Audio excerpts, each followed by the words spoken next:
A mysterious body, a strange metal. They could not have manufactured this material in 1897 to anywhere near this purity. A bizarre ailment. And he blamed contamination of the crash. Something got into the water. These are pieces of a 100-year-old puzzle, a puzzle that may come together in this Texas graveyard. Amazingly, many UFO investigators are convinced that one of these graves contains the unearthly remains of an extraterrestrial. But this grave has remained undisturbed for 100 years. We found out why firsthand. After we arrived, dogs began to bark an alarm, and within minutes, calls were placed to the county sheriff's office. You would never find the grave unless you knew where to look. For years, it was marked with an odd-shaped rock. It had a carving of a spaceship on it. Well, that grave marker has now been stolen, and there's nothing to indicate that anything at all was ever buried here. After they arrived on the scene, local sheriffs escorted us off the site. It seems they're old hands at this job, but they know that there may be some truth behind the local folklore. There was an alien ship that crashed here, and they found this, the alien, and the citizens picked up this creature and tried to nurse the creature and hid the creature in a barn, one of the barns that was here. And when the alien died, well, they, buried the creature in this cemetery. Back in the 20s, some people heard the story and came out and was trying to dig up the cemetery, and they had, the local folks got their shotguns out and ferreted off the intruders. That message is still clear today. No trespassing. But those restrictions haven't discouraged researchers from the Mutual UFO Network from piecing together the story. It began with a series of strange encounters in 1896 and 1897. Well, the month of April 1897, people were reporting what we call mysterious airships, for the lack of a better name, all over the Midwest, from Michigan. Would we call them UFOs now? We would call them UFOs now, yes.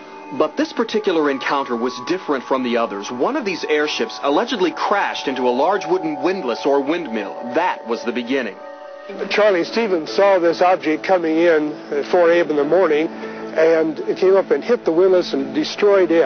And what Charlie Stevens was seeing from about 3 miles away down there. It flamed up, it exploded, and you can see the flames from that distance. Today, the story still lives on with Bonnie Oates.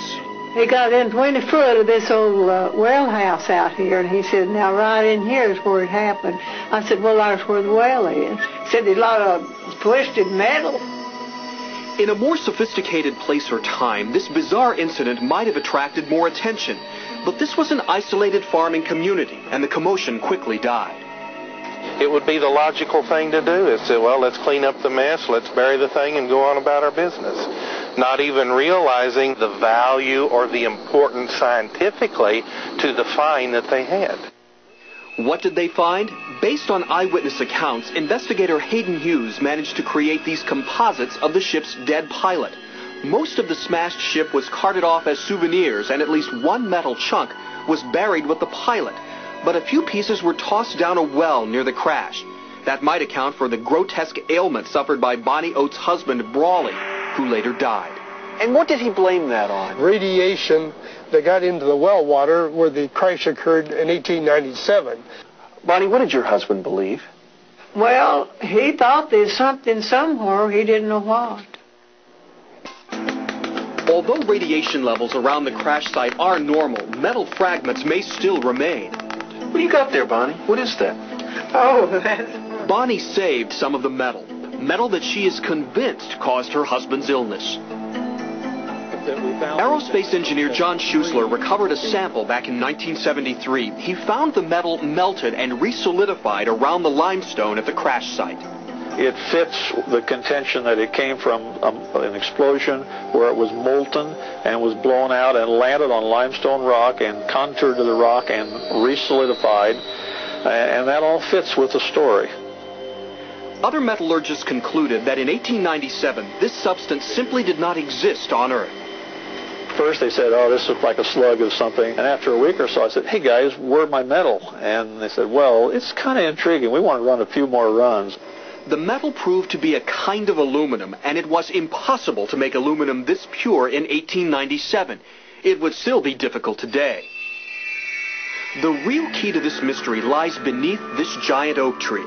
Legend says that this is where the alien pilot is buried. Local police say that whatever is buried here is going to remain here, undisturbed. For years, UFO researchers have been trying to get permission to exhume this grave. They made a formal request in the 1970s. That request might have been granted, but then someone decided not to wait. Now, in 1973, someone came in and stole a little triangular tombstone off of the grave. And the following weekend, someone came in with a 3-inch pipe and drove right down into the grave, and where it had been showing that metal was buried there, according to metal detectors, it was now gone. And so the local people call that grave robbing. Well, you could say that. Something was taken from that grave. At that point, negotiations to exhume the body collapsed. Still today, the locals refuse to disturb their graveyard out of respect for the dead.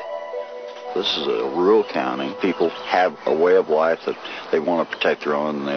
And before, because people have destroyed the cemetery and moved markers and things like that, they're quite protective of the cemetery.